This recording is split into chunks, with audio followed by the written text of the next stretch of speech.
शांतीचा, समतेचा, मैत्रीचा संदेश देणारे महाकारुण्य तथागत गौतम बुद्ध,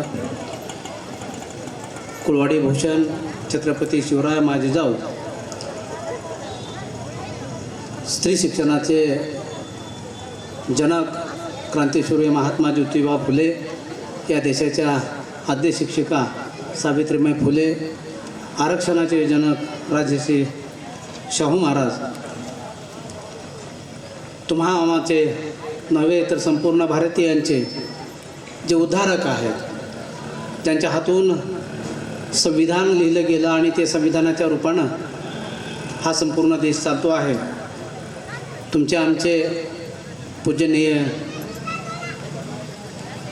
डॉक्टर बाबासाहेब आंबेडकर या देशामध्ये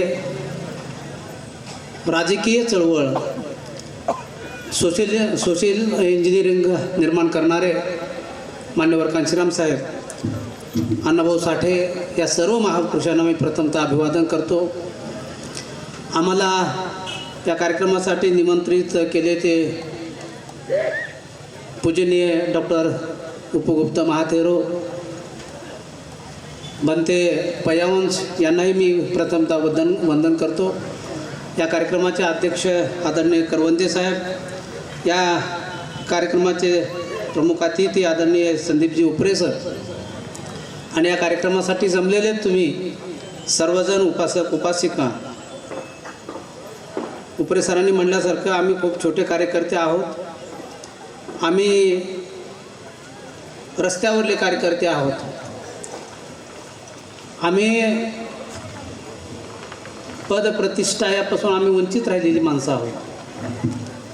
फुले शाहू बाबासाहेबांचा विचार लोकांपर्यंत, जनसामान्यापर्यंत गेला पाहिजे, यासाठी झटणारे आम्ही आहोत. आपण सगळेजण आहात, मी एकटाच नाही, आपण सगळेजण आहात, त्यातला एक मी आहे. बाबासाहेबावर बोलत असताना आपल्याला सिंहावलोकन आपल्याला करावं लागेल. मला वाटतं हे सभेला एवढी मोठी गर्दी, आणि या गर्दीला संबोधन करताना मला असं वाटलं की बाबा,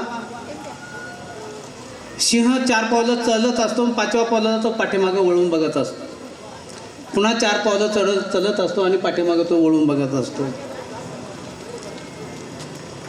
त्याला आपण सिंहावलोकन म्हणतो. आज बाबासाहेबांना या जगाचा निरोप घेऊन 69 वर्षे पूर्ण झाली. बाबासाहेबांनी जी चळवळ उभी केली, त्यांचं आयुष्य त्याग समर्पणामध्ये गेलं, आणि त्या त्यागाचं, त्या समर्पणाचं, त्या संघर्षाचं आम्ही सिंहावलोकन करणार आहोत की नाही.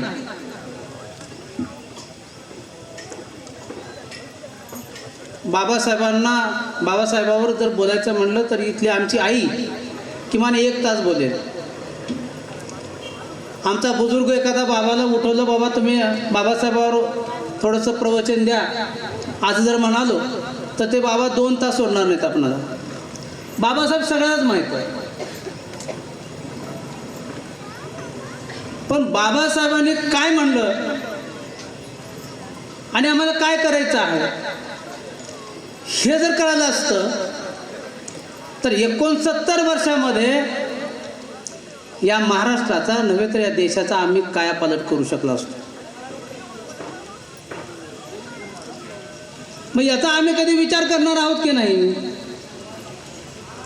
बाबासाहेब जिवंत असताना, गांधी जिवंत असताना, नेहरू असताना बाबासाहेबांना अनेक प्रलोभनं आली. तुम्ही लोकसभेचा स्पीकर व्हा बाबासाहेब, तुम्ही राष्ट्रपती व्हा, अनेक प्रलोभनं बाबासाहेबांना आली, नाही असं नाही. पण बाबासाहेबांनी कुणाच्या मांडीला मांडी लावून ते बसले नाही. त्याचं कारण असं होतं, मी जर एखाद्या मांडीला मांडी लावून बसलो तर माझा अख्खा समाज हा बघतोय, माझा समाज कोणत्या दिशेनं जाईल.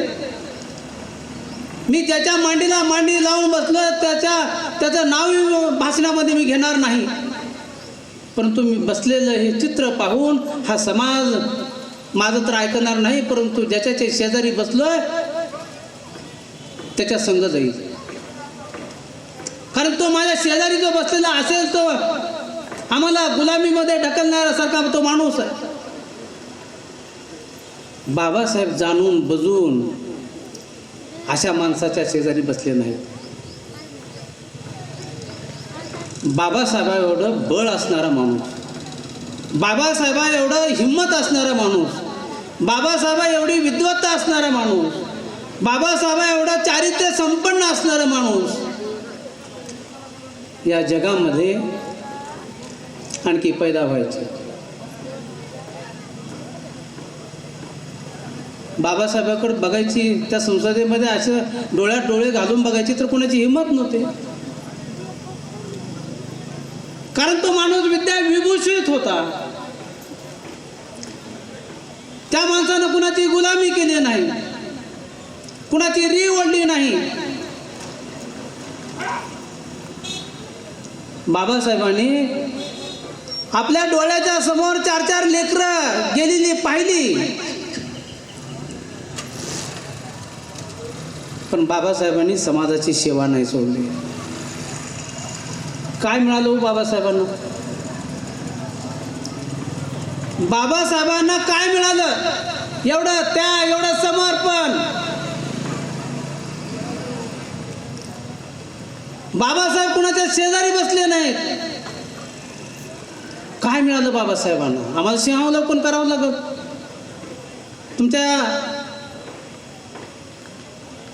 तुमचे पक्ष असतील, तुमच्या संघटना वेगवेगळ्या असतील, तुमचे आमके तमके सगळे जोडे बिडे बाहेर,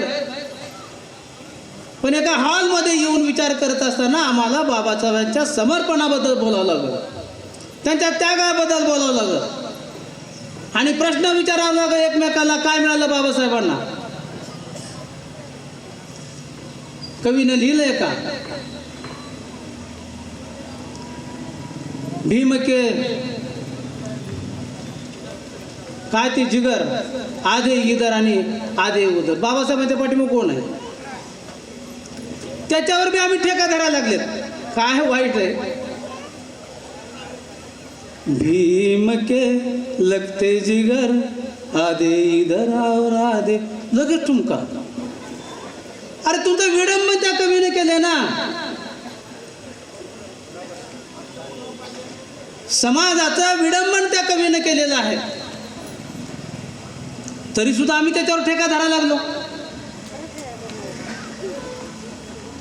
आणि मग या ठेकाचा आधार घेत घेत घेत घेत 2014 पासून काही माणसं बाबासाहेबांना आम्ही डोक्यावर घेतलं हे पाहून लोकांनी फोटो धरला डोक्यावर. बघितलं का चित्र? बघितलं कुठं? चित्र धरले बाबासाहेबांचं डोक्यावर. तुम्ही कुठे तर आम्ही लोई तुमच्या पुढे आहे ते दाखवलं त्यांनी. गेल्या 10 वर्षापासून सत्ता उपभोगतायत. ते तुमचं आमचं स्वप्न पूर्ण करण्यासाठी नाही. ज्या बाबासाहेबांना अथक परिश्रम करून 18 तास 20 तास बाबासाहेब एका ठिकाणी बसून संविधान लिहिण्याचं काम केलं,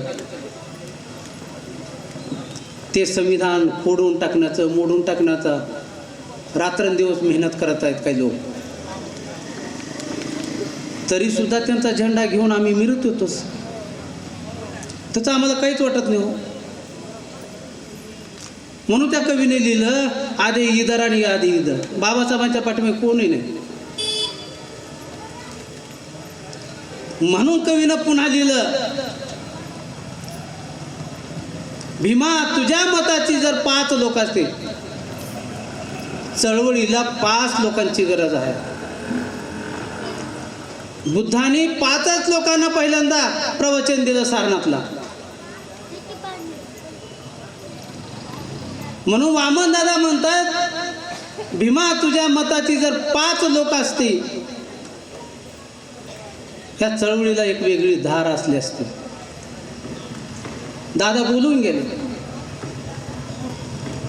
आम्ही त्याचं बी ऐकत नाही, ते पण ऐकत नाही आम्ही.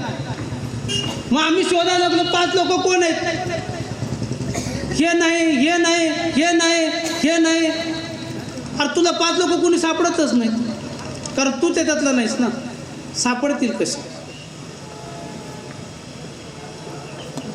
म्हणून या दिवशी मी भंतेजींना धन्यवाद व्यक्त करेन, भंतेजीचे, की या निमित्तानं सिंहावलोकन या त्यागाचं समर्पणाचं करण्यासाठी 2 गोष्टी संवाद करण्यासाठी तुम्ही बोलूलात भंतेजी.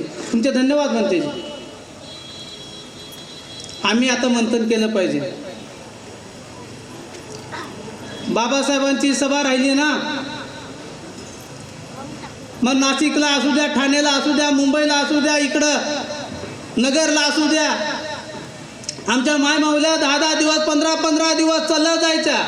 त्यावेळेस का ऑटो का टमटम का रिक्षा का काय रिक्षा जरी असले तर आम्हाला बसू देत नव्हते, बसमध्ये आम्हाला बसायची परवानगी नव्हती.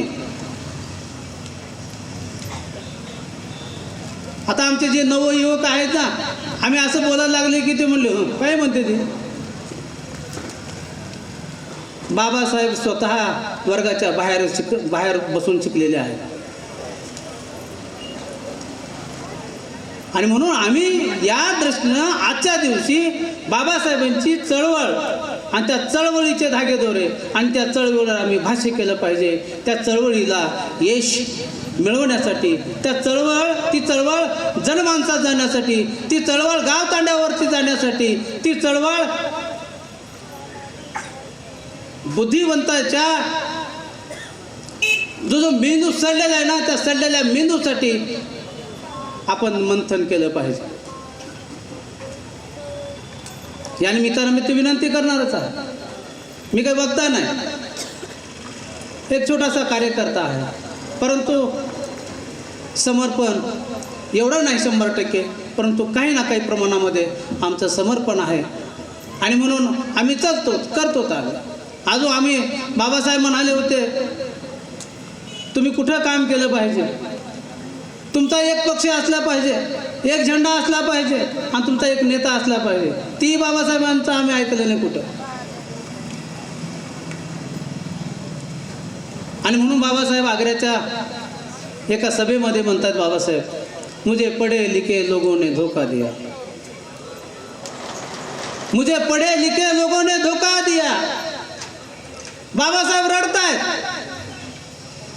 त्या आग्र्याच्या सभेमध्ये. वाचा पुस्तकं फक्त दीक्षाभूमीला गेल्यानंतर घेऊन येऊन त्या कपाटात ठेवू नका. पुस्तकं वाचा, म्हणजे कळलं आम्हाला. बाबासाहेब म्हणतात, मुझे पढ़े लिखे लोगों ने धोखा दिया. ज्या बाबासाहेबांना ही जी चळवळ आहे, ही चळवळ जनमानसापर्यंत नेण्याचं काम ज्यांच्या हाती दिलेली होती, ज्यांच्या खांद्यावरती चळवळ सोपविली होती, ते विद्या विभूषित होते. त्यांनीही कट मारला बाबासाहेबांना. मग कोणी करणार आहे? म्हणून आज तरी, इथून पुढं तरी या देशाचं संविधान आपल्याला जर वाचवायचं असेल, कारण संविधान ज्या दिवशी खतम होईल ना, संविधान या देशातून ज्या वेळेस निघून जाईल ना, त्यावेळेस माय मावल्यानं तुमचं तर लय वाईट आहे. माय मावल्यानं तुमचं तर लय वाईट आहे. तुमच्यासाठी बाबासाहेबांनी संघर्ष केलाय हो, खूप संघर्ष केलाय हो. बाबासाहेबांचा संघर्ष महिलांसाठी खूप आहे. आणि म्हणून महिलांनी जागरूक राहिलं पाहिजे. हिंदू कोड बिलासाठी बाबासाहेबांनी ज्यावेळेस संसदेमध्ये विधान केलं,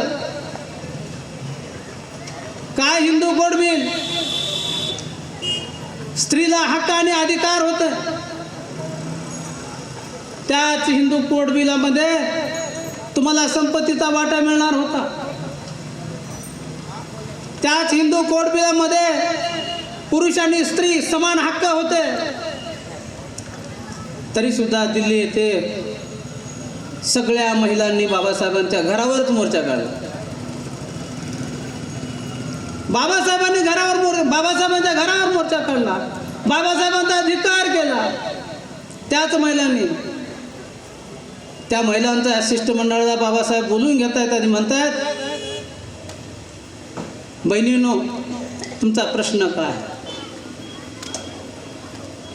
हिंदू कोड बिल मागे घ्या बाबासाहेब तुमचं. बाबासाहेब हिंदू कोड बिल समजून सांगतात त्या शिष्टमंडळाला. त्यावेळेस त्या बायकांच्या डोक्यामध्ये प्रकाश पडतो आणि बाबासाहेबांना म्हणतात, बाबासाहेब, आम्ही विरोध केलो म्हणून संसदेमध्ये बोला, तुमच्या समर्थनात बोललो म्हणून आमचं समर्थन करू नका, नाहीतर हे आमचे नवरे आम्हाला सोडून देतील, आम्हाला वाळीत टाकतील, आम्हाला देशोधडीला लावतील. आणि म्हणून बाबासाहेबांनी नेहरूसोबत करार केला की तुम्ही जर हे हिंदू कोड बिल लागू करत असाल तर ठीक आहे, नाहीतर मी माझ्या पदाचा राजीनामा देतो. नेहरू म्हणाले, मी करतो बाबासाहेब, मी करतो. परंतु शेवटच्या क्षणी नेहरूने नाही केलं, म्हणून बाबासाहेबांनी आपल्या पदाचा राजीनामा देऊन टाकला. ते बाबासाहेब, ते स्वाभिमानी, तो करारी बाणा बाबासाहेबांचा. ते गल्लीची पची होते काय? एखाद्या पक्षप्रमुखांना आम्हाला सांगितलं 10 वेळा पाया पडतो, त्याच्या बुटा सकट पाया पडतो त्याच्या. छोड़ दो गुलामी यारो, छोड़ दो गुलामी. अरे बाबासाहेबांनी आम्हाला गुलामी सोडून द्या सांगितलं ना. अरे सोडून द्या ना गुलामी. काय होतंय? आणखी 10 वर्ष आमची फुकाची जाते, आमचे लेकर बाळ उपाशी मरतील. आता भाकरी विना अन्ना विना आमची लेकर उपाशी मरणार नाही, हे लक्षात घ्या. म्हणून आम्हाला बाबासाहेबांची चळवळ इमाने इतबारे प्रामाणिकपणे आम्हाला चालवावी लागेल. बाबासाहेबांच्या विचारधारेवर आम्हाला सिंहावलोकन करावं लागेल. आणि बाबासाहेब फक्त बौद्ध वाड्यापुरतं न ठेवता, पहिला हरिजन वाडा म्हणायचे, त्याच्यानंतर थोडा महारवाडा आला, आता बौद्ध वाड्यातच बाबासाहेब आहेत. पुढं जाऊ द्या ना त्यांना, पुढं न्या ना. कसं नेता येईल ती तुमची आमची जबाबदारी आहे. म्हणून बाबासाहेब समजून घ्यावं लागेल. बाबासाहेबांचं शेतकऱ्याचं आंदोलन सांगावं लागेल, बाबासाहेबांना महिलांचं आंदोलन सांगावं लागेल, बाबासाहेबांचं कामगाराचं आंदोलन सांगावं लागेल आम्हाला. कामगार का फक्त मारांची, मागाची, चांभाराची होती, ढोराची, कुंभाराची, साड्याची, माळ्याची, एवढ्यापुरती कामगार होती का? अरे ती मराठीची होती, ब्राह्मणाची होती, सगळ्याचीच होती ना. ती कामगाराची चळवळ मला बाबासाहेबांची समजून सांगावं लागेल. ती चिरीचं प्रकरण बाबासाहेबांनी 9 वर्षे प्रकरण चालवलं, आंदोलन केलं, शेतकऱ्याचं आंदोलन केलं. हो बाबासाहेबांना आम्ही सांगणार कधी या शेतकऱ्यांना? म्हणून पुस्तकं वाचा, फक्त कपाटात आणून पुस्तकं ठेवू नका. पुस्तकं वाचा. ते पुस्तक वाचून बाबासाहेबांनी काय काय शेतकऱ्यासाठी काय म्हणलंय, किंवा साळी माळी कोळी वडार कुणबी या लोकांसाठी काय केलंय, आमच्यासाठी काय केलंय, ते ब्राह्मणांसाठी काय केलंय. अहो सगळ्यात जास्त बाबासाहेबांनी म्हणाले तुम्ही गावं सोडा. सगळ्यात अगोदर गावं कोण सोडली? सगळ्यात अगोदर गावं जर सोडली असेल बाबासाहेबांचं, सगळ्यात जर कोण ऐकायचं तर ते ब्राह्मणाने. इथं जर ब्राह्मण कोणी असतील, मला माफ करा, तुमचं कल्याण झाले, तुम्ही कल्याण करून घेतलात, तुम्ही बाबासाहेबांचं ऐकलात, तुम्ही तुमच्या लेकरा बाळाचं कल्याण करून घेतलात. आम्हाला ते करता नाही आलं. आम्ही आहोत इथं जागेवर जायचं आम्ही. आणि म्हणून ही शेतकऱ्याचं आंदोलन आम्हाला बाबासाहेबांचं समजून सांगावं लागेल. अहो ते कामगारांचा कायदा बाबासाहेब करत असताना बाबासाहेब काय चारी भिंतीच्या आत बसून ते काय कायदा लिहिला नाही बाबासाहेबांनी. बाबासाहेबांनी तो कायदा लिहित असताना त्या बिहारच्या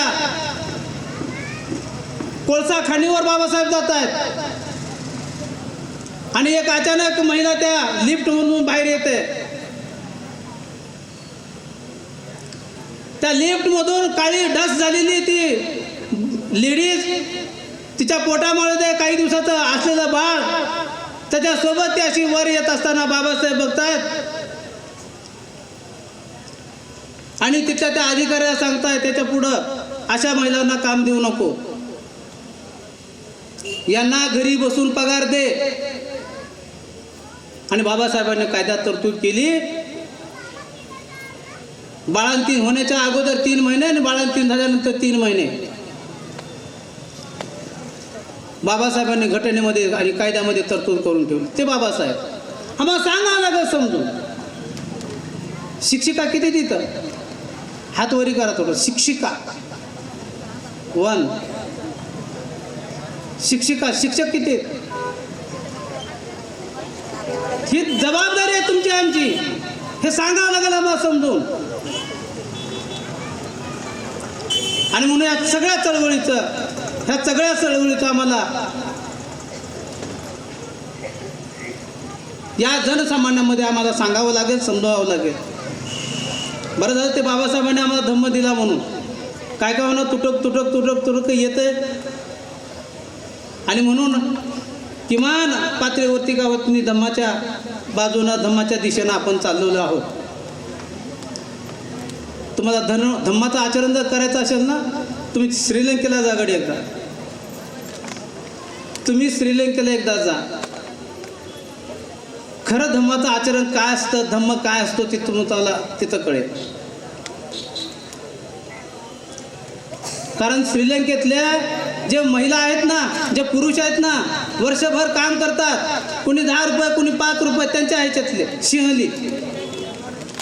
कुणी 100 रुपये असं टाक गल्ला तयार करतात आणि गल्ला करून वर्षाच्या शेवटी आपल्या देशातले बौद्ध विहार पाहण्यासाठी इथे येतात. म्हणून आम्ही सुद्धा ज्या ठिकाणी धम्माचं आचरण केलं जाते त्या ठिकाणी आम्ही गेलं पाहिजे. म्हणून तुम्हाला म्हटलं की तुम्ही एकदा श्रीलंकेला जा आणि बघितल्याशिवाय, पाहिल्याशिवाय तुमच्या आमच्या आचरणामध्ये बदल होणार नाहीत. अहो, ते बुद्धाकडे कधी पाठ करून बसत नाही. बुद्धाच्या मूर्तीकडे, आता मूर्तीमध्ये आहे काय सांगा बरं. पण मूर्तीकडे पाठ करून बसत नाहीत. मी एका दंतविहारामध्ये गेलो होतो श्रीलंकेमध्ये.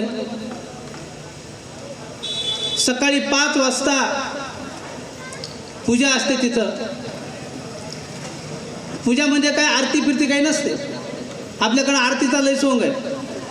आता सगळ्या आरती आल्यात, आपल्या बुद्धाची बी आरती आली, आता सगळ्या आरती आल्यात आपल्याकडे. पण तिथं आरती वगैरे काही नसते. सकाळी सकाळी पुष्प वाहतात. हजारो लोक सकाळी 5 वाजता हजारो लोक येतात. पिन ड्रॉप सायलेन्स असते. जर मी त्या गर्दीमध्ये उपरे साहेबांच्या कानात जर बोलायला लागलो ना, उत्तर उपरे साहेबांना ठळक ऐकायला येतं. इतकी पिन ड्रॉप सायलेन्स असते. खरं आचरण. 1,500 किलोमीटरचा प्रवास आम्ही तिथे केला बाय बस. तिथं कधीच कोणी उघड्यावर शौचालयात बसलेलं नाही. गाडीतली बाटली पाण्याची संपली म्हणून आम्ही गाडीची खिडकी खाली करतो, काच खाली करतो आणि भर पुणे फेकून देतो. त्याच्यावर कोणी पड नका, मर नका, काय काय करा, पण फेकून देतो. तसं तिथं आम्हाला दिसलं नाही. प्रचंड स्वच्छता. आमचे एक फॅमिली डॉक्टर आहेत. ते फॅमिली डॉक्टर म्हणाले, अरे कशा जातं मग, ते भिकारी राष्ट्र आहे. पण त्याच भिकारी राष्ट्रामध्ये निश्चित रूपानं ते श्रीमंत आहेत. ते स्वच्छतेने श्रीमंत आहेत. ते विचाराने श्रीमंत आहेत. सगळ्या बाजूने आम्हाला ते श्रीमंत दिसले. कुठंच ते आम्हाला गरीब दिसले नाहीत. म्हणून आम्हाला बाबासाहेबांची चळवळ ही पुढं आणि पुढं न्यायची आहे. म्हणून माझी सगळ्यांना विनंती आहे, ज्या उद्देशानं बाबासाहेबांना धर्मांतर केलं, धर्मांतराची घोषणा केली. 1935ला बाबासाहेबांनी धर्मांतराची घोषणा केली होती. ते 1956ला बाबासाहेबांनी धर्मांतर केलं. एवढे वर्ष त्यांनी अभ्यास केला. आणि कोणता धर्म स्वीकारावा, न शिकलेल्या गाडगेबाबांना विचारला प्रश्न की बाबा, मी तर धर्मांतराची घोषणा केली आणि धर्म स्वीकारावा म्हणतो, कोणता धर्म स्वीकारू. गाडगेबाबा म्हणतात, तुम्ही विद्याची देवता आहेत, तुम्ही विद्या अलंकार आहेत, तुम्ही विद्या विभूषित आहेत, तुम्ही जगामध्ये विद्या विभूषित आहेत, मी कसा सांगू. आणि मग गाडगेबाबा म्हणतात, आपल्या जमिनीतला धम्म स्वीकारा. या मायभूमीमध्ये जो धम्म आहे ना तो धम्म स्वीकारा. बाबासाहेबांनी ओळखून घेतला आणि 1956 धर्मांतराची घोषणा केली आणि 22 प्रतिज्ञा आम्हाला दिली. किती जण पालन करतो 22 प्रतिज्ञाचं सांगा बरं. किती जण? आपण 5 शील घेऊ, 22 शीलचा नाही सोडा, 5 शील. आणि म्हणून शिलाचं आपण पालन केलं पाहिजे. आपण धम्माचं आचरण केलं पाहिजे. धम्माचं आचरण खूप मोठं आहे. भंतीजी सांगतील, खूप चांगलं प्रवचन भंतीजी देतात आणि आपण त्या पद्धतीनं आपण आचरण केलं पाहिजे. निश्चित रूपानं ती चळवळ जी बाबासाहेबांची धार्मिक चळवळ जी आहे ना ती चळवळ आपणाला पुढं नेता येईल, आमच्या लेकरांना देता येईल. आणि म्हणून माझ्याही दोन्ही लेकरांना, एक मुलगी आणि एक मुलगा आहे, दोन्ही लेकरांना मी श्रीलंकेला घेऊन गेलो होतो. भंतीजी सोबत होते, उपगुप्त भंतीजी सोबत होते. मलाही भीती वाटत होती. हे नवतरुण जे लेकरं आहेत ना, या नवतरुण लेकरावरती काय परिणाम होईल, कसं होईल, काय बोलतील, काय कदातील की नाही की, मलाही चिंता होती प्रचंड. पण उपगुप्त भंतीजींना आणि धम्मशील भंतीजींना त्याने सोडलेच ते, त्या लेकरांनी, दोन्ही लेकरांनी सोडलेच नाहीत. इतकं हे झालं की दंतविहारामध्ये आम्ही पहिल्यांदा गेलो आणि आमच्या मुलांनी धम्मशील भंतीजींना म्हणाले, भंतीजी मला तिथं पुन्हा एकदा जायचं बरं. दुसऱ्या दिवशी आम्ही पुन्हा दंतविहारामध्ये गेलो. ही जी आवड आहे ना, हे जे संस्कार आहेत ना, हे संस्कार बाजारात मिळत नाहीत. हे तुम्हाला आम्हाला द्यावे लागते. आपलं चालणं, बोलणं, वागणं, बसणं, उठणं हे सगळं आचारसंहितेमध्ये आपलं असलं पाहिजे, तरच या धम्माची चळवळ गतिमान होईल. बाबासाहेबांनी मताचा अधिकार दिला आणि संपवतो मी आता. बाबासाहेबांनी मताचा अधिकार दिला बरं का, एका झटक्यामध्ये मताचा अधिकार दिला. त्यालाही जवळपास 10 दिवस डिबेट चालली त्या संसदेमध्ये. मतांतरे झाली. कोणी म्हणलं महिलांना मतापासून दूर ठेवा. हे लिखित आहे, बाबासाहेबांची पुस्तकं वाचा, त्याच्यामुळे म्हणाले. हे लिखित आहे, बाबासाहेबांनी लिहिले. महिलांना अधिकार नको म्हणले मताचा. तुम्हाला मताचा अधिकार द्यायचाच असेल तर जे विद्याविभूषित आहेत त्यांना द्या. त्यावेळेस कोण होतं मग विद्याविभूषित? अरे बाबासाहेबच वर्गाच्या बाहेर बसून शिकले. आमच्या समाजातला तेवढाच एक महापुरुष पुढे गेला. आमचं तर नावाला शिक्षणच नव्हतं की, मग मताचा अधिकार कुणाला देता? गांधी म्हणाले की मताचा अधिकार द्यायचा असेल तर उद्योगपतींना मताचा अधिकार द्या. मग आमच्यामध्ये किती उद्योगपती होते? मतांतरे 8-10 दिवस चर्चा झाल्यानंतर बाबासाहेबांनी ठणकावून सांगितलं, मताचा अधिकार जे वयाची 21 वर्षे ज्यांनी पूर्ण केले, तो मुलगा असेल या मुलगी असेल, ते महिला असेल तर पुरुष असेल, या सगळ्यांना मताचा अधिकार असेल. बाबासाहेबांच्या पुढे जायची तर कोणाची हिंमत नव्हती. बाबासाहेबांच्या शब्दाला फोडायची तर कुणाची हिंमत नव्हती. संसदेमध्ये 299 सभासद होते, कुणाची हिंमत तर नव्हती. आणि बाबासाहेबांनी मताचा अधिकार एका झटक्यामध्ये देऊन टाकला. कोण? टाटाला बी तेवढंच मत आहे, बिर्लाला बी तेवढंच मत आहे. आज अंबानी आहे, अडाणी गिडाणी सगळेच आहेत जागीरदार, त्याला बी एक मताचा अधिकारच आहे. मलाही एक भिकारी जरी असला त्याला एका मताचा तेवढाच अधिकार आहे. मताचा अधिकार मिळविण्यासाठी जी अमेरिका ऊर बडविते ना, आम्ही लोकशाहीचे जनक आहेत. जी अमेरिका जगावर राज्य करते ती अमेरिका म्हणते आम्ही लोकशाहीचे जनक आहेत. त्या अमेरिकेला सुद्धा 150 वर्षाहून अधिक काळ निघून गेला. महिला रस्त्यावर उतरून महिलांनी संघर्ष करून 150 वर्षानंतर महिलांना तिथं मताचा अधिकार मिळालेला आहे. मला वाटतं 1920ला अमेरिकेमध्ये महिलांना अधिकार मिळाला आणि बाबासाहेबांनी तर संविधान लिहिताना सगळ्यांनाच अधिकार देऊन टाकला. म्हणून तर त्याचं आम्हाला काही कौडकुतुक वाटत नाही. 500 रुपयामध्ये घे ठर मार, घे नोट मार ठसा. आता 1000 रुपये झाले किती झाले दादा? हो हो हो 3 बोला 2000 3000. शिरूर कासार म्हणून आमच्या बीडच्या पलीकडं आहे, तालुका शिरूर आहे. नगरपंचायतीच्या निवडणुका झाल्या, माय 15,000 रुपये एका मताला. आणि आम्ही त्याच्यातच कॉलर टाईट. तुला किती दिले? 15 दिले. तुला किती दिले? 10. त्या बाबासाहेबांनी मताच्या अधिकाराला समजावून सांगताना, समाजाला सांगताना म्हणाले, बाबासाहेब तेल मीठ मिरची सरकायला समजू नका. ज्या दिवशी तुमचं मत विकायचं तुम्ही बंद करताल, त्या दिवसापासून या संविधानाचं रक्षण होतंय असं समजून घ्या. बंद करा मत विकायचं. अरे 500 रुपयामध्ये आज 680. मटण कितीला झाले? मटण कसे किलो झाले? 620. आमच्या बीडमध्ये 680 आहे. थोडं बोकडाचं मिळतं आमच्याकडे, तुमच्याकडे पाटीचं मिळतं. 680 रुपये किलो मटण आहे.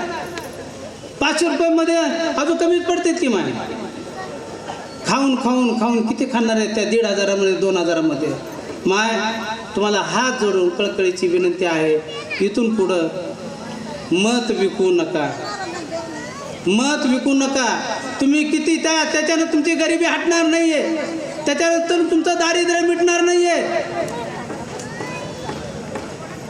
आम्ही गुलामीच्या दिशेनं चाललो, लक्षात घ्या.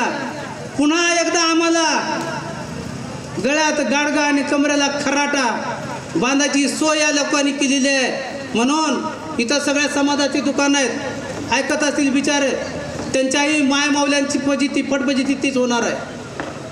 म्हणून माझ्या सगळ्या ऐकणाऱ्या मित्रांना सांगतोय, मत ज्या दिवशी विकायचं बंद करतात त्या दिवशी हे राजकीय पुढारी जे आहे ना, यांचे छकले उडायला लागतील. म्हणून बाबासाहेबांनी म्हणाले होते की तुमचा नेता कोण असला पाहिजे? तुमचा एक नेता असला पाहिजे, एक झेंडा असला पाहिजे आणि एक विचार तुमचा असला पाहिजे. आणि म्हणून आम्ही बाबासाहेबांचं काहीच ऐकत नाही हो. हे सर्वात मोठं दुःख आहे, हे सर्वात मोठं दुःख आहे. पण हे लक्षात घ्या, बाबासाहेब पुन्हा पैदा होणार नाही. बाबासाहेब पुन्हा पैदा होणार नाही, हे लक्षात घ्या. बाबासाहेबांनी संविधान लिहिले फक्त मारा मागा चामारा पुरतच नाहीये. 6,742 जातीसाठी लिहिले बाबासाहेबांनी, तेवढ्यासाठीच नाहीये. इथली जी खनिज संपत्ती आहे, इथले जे मूक प्राणी आहेत, त्यांच्यासाठी सुद्धा बाबासाहेबांनी संविधान लिहून ठेवलेलं आहे. हरणाच्या केसमध्ये आणखी सलमान खानला चक्र मारावं लागतात कोर्टामध्ये. हरण मारणं सुद्धा सोपं नाहीये. म्हणून सगळ्या माझी एक कळकळीची विनंती आहे, मत विकायचे बंद करा. एक स्वाभिमानी जगणं तुम्ही ठेवा. माझं गाव ही असं खेड्यात आहे. आदल्या दिवशी आले ग्रामपंचायतची सदस्याची निवडणूक होती, ग्रामपंचायतची निवडणूक होती. आणि मी घरच्यांना सांगून ठेवलेलं, बाबा 10 रुपये कुणाचे घेऊ नका, फुकटचं कुणी खाऊ नका. कुणी मटण बिर्याणीला जर बोलवलं ना, अरे बिर्याणी तर दररोजची नाही यार, आपल्या घरी दररोजची आहे ना. पण पंचशील नगरमध्ये बिर्याणी ठेवली आहे आमक्याने. अरे अरे अरे झाडून पुसून, अरे का तुमची पोट मिली का काय, मला मिळायला लागणार. झाडून पुसून. म्हणून मी माझ्या भावाला सांगितलं, बाबा कुणाच्या दातात येऊ नको, तू कुणाचे 500 रुपये घेऊ नको, कुणाचा मटणाचा फिटणाचा हे तर वादच नाही, हे सोडून दे, हे घेऊ नका. तुम्हाला मतं कुणाला मारायचं मारा, मी सांगत असतो मत कुणाला मारायचं ते. पण इथे जाहीर सभेत सांगणार नाही, कारण सगळ्या पक्षाचे आपण तर कुठं साधे इथं. आणि हे ज्या दिवशी सांगितलं ठणकावून की बाबा मला काही 500 रुपये तुझे नको, मी तुला मतदान करतो पण मला 500 रुपये नको, संध्याकाळी अर्धा किलो मटण, ती चिपटी, ते शेतात गेले होते हे आणि त्या घराला अडकावून गेले. म्हणजे मांजर बी खाणार नाही, काही खाणार, अडकावून गेली. ते संध्याकाळी येऊन माझ्या बहिणीनं बघितलं, हे कोण अडकवलं रे, हे कोण अडकवलं. अरे म्हटलं ह्याच लोकांचा खेळ असणार आहे. लोक मतं मागण्यासाठी काय काय करिश्मा करतील, लोक कोणती कोणती पद्धत अवलंबतील. म्हणून मायबाबांनो आणि बाबांनो माझी विनंती आहे, माझ्यापेक्षा बुजुर्ग लोक आहेत तुम्ही, माझी एक कळकळीची विनंती आहे, बाबासाहेबाला जपा. बाबासाहेबांना तुम्ही जपा. तुम्ही बाबासाहेबाला जपलात ना, हा देश अबाधित राहील, हे संविधान अबाधित राहील, तुमचे आमचे हक्क अधिकार अबाधित राहतील.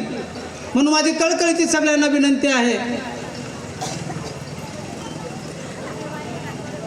अरे त्या बाबासाहेबांना साधं सोपं समजू नका. बीडमध्ये महिला राखीव सुटली SC साठी.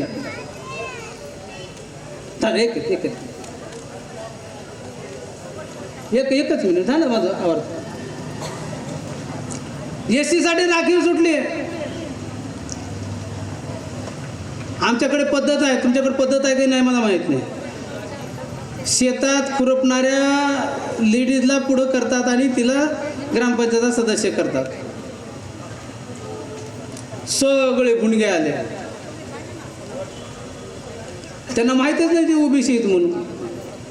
ह्यांच्या घरी गेले. सर म्हटलं तुमच्या मिसेसचा फॉर्म भरून. अरे बाबा म्हटलं मी OBC आहे ना, मी कुठं SC आहे. लोकांना कळलं नाही मी कुठं जावं. ते सगळे गुंडगे घराघरांना, कुणी डॉक्टर बघायला, कुणी हे बघायला, कुणी ते बघायला लागले. SC समाजामध्ये कुणी शिकलेलंच नाही का? अरे थांबतील ना, तुम्ही कशाला जाता चमचेगिरी करता. आमची जात काढतात, जात, हे लक्षात घ्या. आमची जात काढतात आणि जात म्हणलं की बाबासाहेब येतात, हे लक्षात घ्या. तुमचं नाव जरी घेतलं तर बाबासाहेबांचं नाव घेतल्यासारखं, हे लक्षात घ्या. आमचा एक नेता म्हणाला, अरे तिकडचं सोडून दे, ते पलीकडचं आहे ना ते सोडून दे, आपण ते पूर्ण केले म्हणले. पूर्ण म्हणजे आम्हाला लोकांनी गृहीत धरलंय. अरे 1000 ने 1500 घेतील. आता आईनं म्हणलं 2000 घेतील, ते सोडून दे, माझ्यावर सोडून दे म्हणलं. म्हणजे तुम्हाला तेला मिठाची सुद्धा किंमत नाही आहे.